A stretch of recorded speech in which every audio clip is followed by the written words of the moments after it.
اسے ایک سوال کیا کیا مسجد میں صف کے بیچ میں کالم یا پلرز آنے سے نماز نہیں ہوتی؟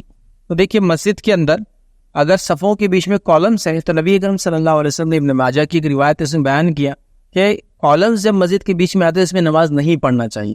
مطلب ایسی صف جس کو توڑنے کی ضرورت محسوس ہو کالمز کی وجہ سے، تو آپ نے فرمایا وہ چھوڑ کر نماز پڑھے، مطلب یا تو اس کے پیچھے پڑھے یا تو آگے پڑھے. تو جہاں کالمز ٹوٹ جاتے ہیں، بریک ہو جاتے ہیں، یاد رکھیے وہاں نماز نہیں پڑھنا چاہیے. یاد رکھیے مطلب صف کے اندر کالم آنے سے صف بریک ہو جاتی ہے، وہاں نماز پڑھنے سے احتیاط کرنا چاہیے. لیکن یہ جو منائی یاد رکھیے یہ حرمت والے درجے تک نہیں ہے، مطلب ایسی منائی نہیں ہے کہ حرام ہے وہاں نماز پڑھنا. جیسے کہ مثال کے طور پر مسجد کی چھوٹا ہونے کی وجہ سے آپ کو کالم کے بیچ میں پڑھنا پڑ رہا ہے، باہر زیادہ رش ہونے کی وجہ سے کالمز کے بیچ میں پڑھنا پڑ رہا ہے، باہر زیادہ تیز دھوپ ہونے کی وجہ سے آپ کو کالمز کے بیچ میں پڑھنا پڑ رہا ہے، ورنہ کیا ہوگا کچھ لوگوں کو باہر کھڑے رہنا پڑے گا. بارش کی وجہ سے لوگوں کو اندر سیٹ کرنے کے لیے کالمز کے بیچ میں پڑھنا پڑ رہا ہے، جمعہ کے زیادہ رش کی وجہ سے کرنا پڑ رہا ہے، تو یہ جائز ایسے مسئلہ نہیں.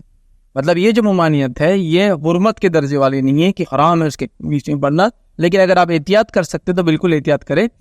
جب صفوں کا سیدھا ہونا، انسان کے بازو کھڑا ہونا، یہ بہت اہم چیز ہے، یاد رکھیں. لیکن ایک بڑی افسوس کی بات ہے ہم لوگ صفوں کو سدھارنے کے آداب مکمل طور سے بھول چکے ہیں.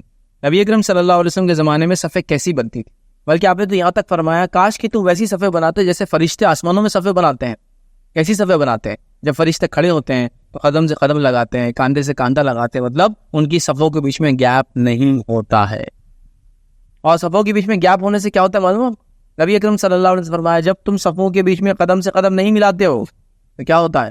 تو میں شیطان کو تمہارے بیچ میں بکری کی بچے کی شکل میں آتے ہوئے دیکھتا ہوں. علماء لکھتے ہیں کہ جب وہ شیطان بکری کی بچے کی شکل میں آتا ہے کیا معنی ہے؟ جب صفوں میں ہم دوری کرتے ہیں، ایک روایت فرمایا صفوں کو اپنے سیدھی رکھو ورنہ اللہ تمہارے دلوں کو ٹیڑھا کر دے گا. ایک صحابی کو ایک مرتبہ دیکھا انہوں صف میں کھڑے تھے، اور جب وہ کھڑے تھے تو چیسٹ باہر نکالا تھا. اللہ کے رسول فرمایا کیا تم چاہتے ہو امت میں اختلاف ہو؟ تو کہا نہیں. تو کہا چیسٹ کو اندر کر لو. تو وہ فوراً اندر کر کے کھو. صفوں کا سیدھا ہونا یہ بہت اہم چیز ہے، یاد رکھیں. صفوں میں گیپ نہیں ہونا یہ بہت اہم چیز ہے. جب صفوں میں گیپ ہوتا ہے پھر مالداری، حسب، نسب، سوسائٹی، اسٹیٹس سب چھلکنا شروع ہوتا ہے. جب صفوں سے صفیں ملتی ہے نا، جب غلام سے آقا مل کر کھڑے رہتا ہے صفوں میں، تو پیار، محبت، الفت، برابری، مساوات، ہیومن ڈگنیٹی، آنر سب باقی رہتا ہے. اور یہ بڑی اہم چیز ہے، یاد رکھیں. اسلام نے جو دین ہے، میں نے کئی لوگوں کو کہتے ہیں سنا صفوں کے بارے میں کہ یار مسلمانوں میں یہ بڑا اچھا سسٹم ہے، جب کھڑے ہوتے تو کوئی اونچ نیچ نہیں، ذات پات نہیں، کاسٹ نہیں، ہر آدمی کھڑا ہوتا ہے. بلکہ اگر کوئی لیٹ آ جائے تو جہاں جگہ پہ نہیں اس کو کھڑے ہونا ہوتا ہے نا. اور کئی تصاویریں، کئی ویڈیوز آج کل کے زمانے میں موجود ہے کہ میں نے تو ایک ویڈیو دیکھا تھا جس میں کچھ صفائی والے ورکرز تھے اور وہ نماز کے لیے کھڑے تھے، اور ہوا یہ کہ نماز پڑھ رہے تھے اور امام کعبہ کے کئی امام ہے نا، جب سدیس تھے وہ لیٹ ہو گئے تھے نماز کے، تو ان کی وہاں کی نماز تو چھوٹ گئی تھی. وہ آئے اور انہیں ورکرز کے ساتھ صف کے اندر پیچھے آ کے کھڑے ہو گئے.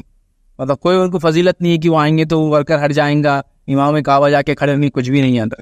یہ بڑی اہم چیز ہے، یاد رکھیں. بہرحال تو صفوں کا سیدھا ہونا بہت امپورٹنٹ ہے، لہٰذا اسی وجہ سے یہ احکامات دیے گئے. صفوں کا سیدھا ہونا، مکمل ہونا، ایک دم چپکاوا ہونا جتنا ضروری ہے ویسے ہی صفوں کو ٹوٹنا نہیں چاہیے. اور کالمز کیا کرتے ہیں؟ صفوں کو توڑ دیتے ہیں، یاد رکھیں. لہٰذا اس لیے اس سے روکا گیا ہے، لیکن یہ حرمت کے حد تک معاملہ نہیں ہے. ضرورت پڑنے پر آپ کالمز کے بیچ میں، مطلب دو کالمز کے بیچ میں جہاں صف ٹوٹ جاتی ہے، جیسا کہ مثال تو ایک صف ہے 50 لوگ آتے ہیں اور 3 کالم آ رہے ہیں بیچ میں، تو بیچ میں کالمز آتے ہیں. اگر جگہ ہے تو چھوڑ کے پڑھے، پیچھے جگہ نہیں ہے تو اس کے اندر پڑھ لیں انشاءاللہ کوئی مسئلہ نہیں ہے.